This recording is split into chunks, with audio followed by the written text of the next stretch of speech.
Hello दोस्तों, आपका स्वागत है जीआई एकेडमी में। पीएचडी के लिए IDC main important role play करता है। आईडीसी में ही आपका टॉपिक फिक्स होता है और यदि आईडीसी कमेटी चाहेगी तो जिससे आपके टॉपिक में थोड़ा मॉडिफाई भी कर सकती है ना। आईडीसी का फुल फॉर्म होता है रिसर्च डिग्री कमेटी। इससे पहले आपका कोर्स वर्क होता है, 6 मंथ का कोर्स वर्क होता है। 3 मंथ्स जो होते हैं वो आपका यूनिवर्सिटी में क्लासेस लगती हैं और 3 मंथ्स जो होता है वो आपके रिसर्च सेंटर में आप जाते हो, ठीक है ना।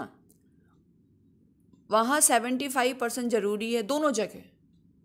75% यूनिवर्सिटी में होना चाहिए क्लास के वक्त, कोर्स वर्क क्लास के वक्त, और रिसर्च सेंटर में भी 75% होना चाहिए।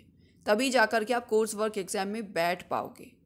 और उसके बाद ही यदि आपने कोर्स वर्क एग्ज़ाम क्वालिफाई कर लिया है, मतलब पास हो गए हैं, वो भी 55% के साथ। यदि आपके 55% नहीं हैं तो फिर आपको फिर से एग्ज़ाम देना पड़ेगा कोर्स वर्क का, फिर आप आरडीसी में नहीं बैठ सकते, ठीक है।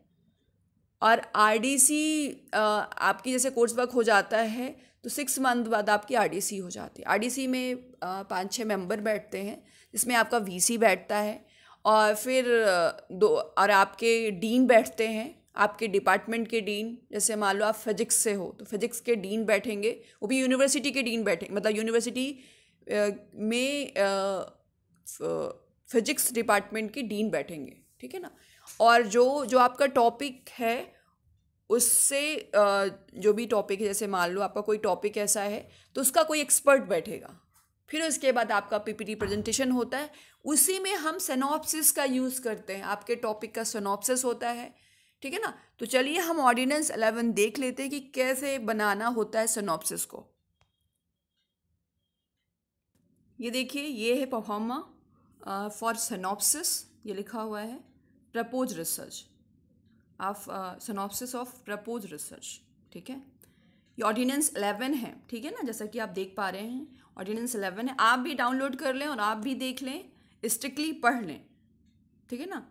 देखिए, cover page should contain information of propose research topic, है ना। जो आपका फ्रंट पेज होगा उसमें आपका प्रपोज रिसर्च टॉपिक का नेम होगा, टॉपिक होगा, name of research scholar research scholar का नाम होगा, सबमिटेड टू, सबमिटेड बाय, हाँ सबमिटेड बाय में रिसर्च स्कॉलर होगा, ठीक है, और नेम होगा, ठीक है ना, और सुपरवाइज़र और को सुपरवाइज़र का नाम होगा और रिसर्च सेंटर का भी नाम होगा, ठीक है।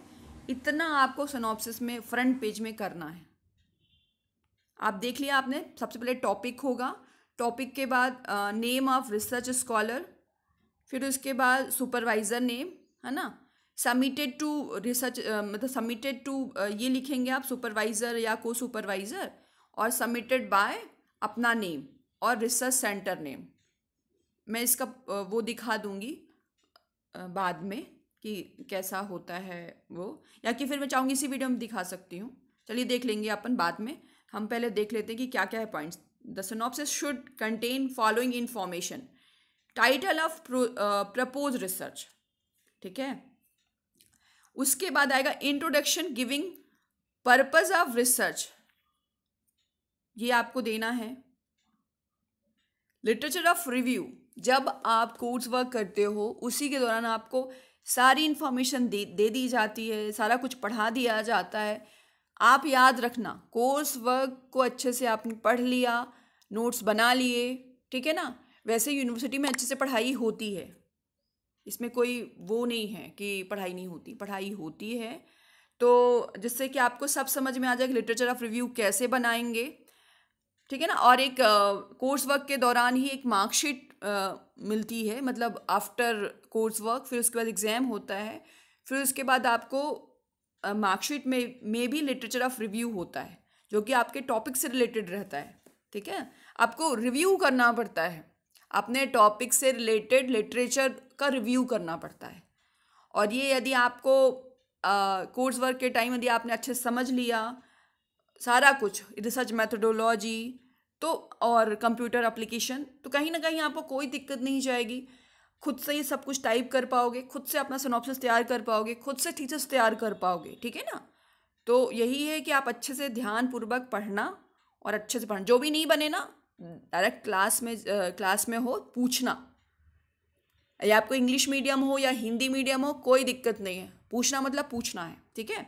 चलिए, अब आपका ऑब्जेक्टिव्स देखना है कि क्या ऑब्जेक्टिव्स रहेगा, ठीक है। ऑब्जेक्टिव्स किस में आएगा, जैसे देखो, साइंस वाले ऑब्जेक्टिव्स लिखते हैं, ठीक है। नॉन साइंस वाले ऑब्जेक्टिव और हाइपोथेसिस दोनों लिखते हैं। पहले ऑब्जेक्टिव लिखते हैं, फिर उसके बाद हाइपोथेसिस लिखेंगे, ठीक है। चलिए, अब आया ये मैथोडोलॉजी। मैथोडोलॉजी के लिए हर एक सब्जेक्ट का अलग अलग मैथोडोलॉजी होता है और अलग अलग मैथड्स होती हैं। वो आप उसके दौरान, किसके दौरान, जब कोर्स वर्क करेंगे ना, तो रिसर्च मैथोडोलॉजी में चैप्टर वाइज पढ़ाते हैं, तो उसमें सब समझ में आएगा कि कैसे आपका वो करेंगे। मैथोडोलॉजी में यही रहता है कि आप उस जो भी रिसर्च कर रहे हैं और जो भी टॉपिक पे रिसर्च कर रहे हैं उसको आप कैसे करेंगे, क्या मेथड्स रहेगी, ठीक है ना। ये चीज़ें आपको इसमें करनी है। फिर उसके बाद एक्सपेक्टेड आउटकम्स, क्या क्या एक्सपेक्टेड आउटकम है आपके टॉपिक का हो सकता है, ये कैसे सोसाइटी को बेनिफिट मिल सकता है, ठीक है, ये होगा। अब आएगा आपका bibliography in a standard format. अब आपको उसका इम्पैक्ट फैक्टर भी देखना होता है ना। जो कोई भी जर्नल आप ले रहे हैं या कि फिर किसी का रिव्यू, लिटरेचर ऑफ रिव्यू कर रहे हैं, तो उसका एक इम्पैक्ट फैक्टर भी देखा जाता है कि वो जो लिटरेचर है वो ऑथेंटिक है या नहीं। इसीलिए बिब्लियोग्राफी में आपको स्टैंडर्डाइज करना है, मतलब आपको जो भी लिखना है, जो भी आपने मान लो सिनॉप्सिस तैयार कर लिया, उसमें से आपने कहाँ कहाँ से लिया है, कौन सी बुक से लिया है, ये होता है बिब्लियोग्राफी। उसमें आपको लिखना पड़ता है बिब्लियोग्राफी में कि जैसे बोलते हैं ना, शॉर्ट इन्फॉर्मेशन की कहाँ कहाँ से आपने इसको कलेक्ट करा है ना। रेफरेंस के अंदर रेफरेंस आता है किसके अंदर, बिब्लियोग्राफी के अंदर, ठीक है। चलिए, अब हम देख लेते हैं 8th list of publication of candidate. आप यदि कैंडिडेट ने अपने टॉपिक पे कोई रिसर्च करा है या रिसर्च पेपर पब्लिश करा है, तो इसकी भी लिस्टिंग कर सकता है वो, और बता सकता है कि मैंने ये पेपर पब्लिश करे हैं। अपने टॉपिक पे है तो बहुत अच्छी बात है, वैसे उसी टॉपिक पे ही होना चाहिए, ठीक है। करा है तो बहुत अच्छी बात है, ठीक है। चलिए, अब हम देख लेते हैं यहाँ पे signature of candidate, signature of supervisor, name of supervisor and date, ठीक है ना।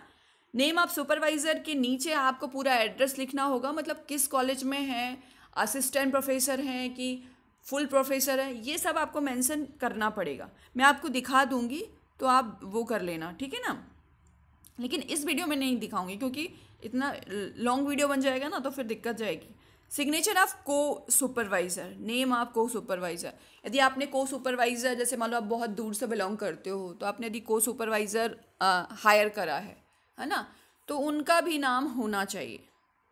और साथ ही साथ में नेम ऑफ को सुपरवाइज़र, मतलब सिग्नेचर होना चाहिए और डेट होना चाहिए। अब हाँ, जो आपका मेन रिसर्च सेंटर है उससे फॉरवर्डेड होना चाहिए हेड और प्रिंसिपल रिसर्च सेंटर। जो भी आप जब रिसर्च सेंटर जाएंगे तो वहाँ जो है आपके गाइड तो साइन करेंगे ही करेंगे, आपके जो है ये प्रिंसिपल भी जो कि रिसर्च सेंटर के होंगे उन्हें भी उनका भी सील लगाना होगा, ठीक है। और यहाँ पे डेट मेंशन कर देंगे। बस इतना है सिनॉप्सिस में, जैसा कि आप देख रहे हैं। और इसके लिए ही बहुत प्रॉब्लम जाती है, लेकिन मैंने आपको समझा दिया है ना। और इसका ही छोटा रूप RAC के दौरान आप ले लेना और कर लेना इसको, ठीक है। मतलब ऐसे ही यही पॉइंट होने चाहिए और कर लेना। मैं तो मेरे हिसाब से आप कि क्या क्या रखना, टॉपिक रखना, इंट्रोडक्शन रखना, ऑब्जेक्टिव्स रखना, मेथोडोलॉजी रखना, और क्या रखना, कंक्लूजन रखना। ये आपने अब आप किस में रखोगे, ये प्रपोज रिसर्च में, है ना। सिनॉप्सिस थोड़ा बड़ा हो जाता है, RDC के लिए बहुत अच्छा होता है, तो आप इसके लिए उसमें मत यूज़ करना। जो मैंने बताया है वही पॉइंट यूज़ कर लेना, तो अच्छा रहेगा, शॉर्ट में हो जाएगा आपका प्रपोज रिसर्च, है ना। सिनॉप्सिस के लिए तो यही फॉलो करने हैं आपको। इंटरव्यू के टाइम में मैंने बता दिया कि कैसे करना है आपको। चूज़ करने हैं, ठीक है। यही फॉर्मेट रहेगा, आप जब आरडीसी करेंगे ना तो यही फॉर्मेट रहेगा। तो चलिए थोड़ा सा और आगे देख लेते हैं कि क्या क्या है आरडीसी के दौरान, क्या क्या होता है।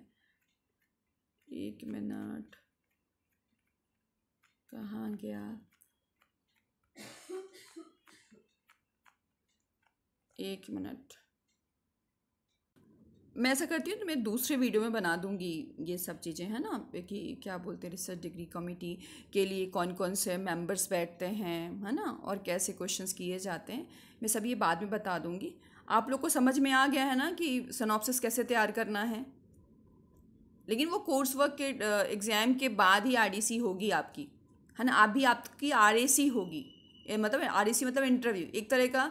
आपको नॉर्मली प्रपोज रिसर्च लेके जाना है कि आप क्या क्या कर रहे हो इसमें, है ना। मैंने शॉर्ट में बता दिया आरएसी के बारे में, वो पहले भी वीडियोस बन चुकी हैं। आप लोग वीडियोस इग्नोर करते हैं, इसी वजह से फिर आप पूछते रहते हैं, है ना। वीडियो को इग्नोर ना करें, वीडियो को इग्नोर करेंगे आप मुझसे बार बार पूछेंगे तो फिर मैं कैसे बता पाऊँगी। ठीक है, रुक जाइए, यही था ना, एक बार फिर से देख लीजिए।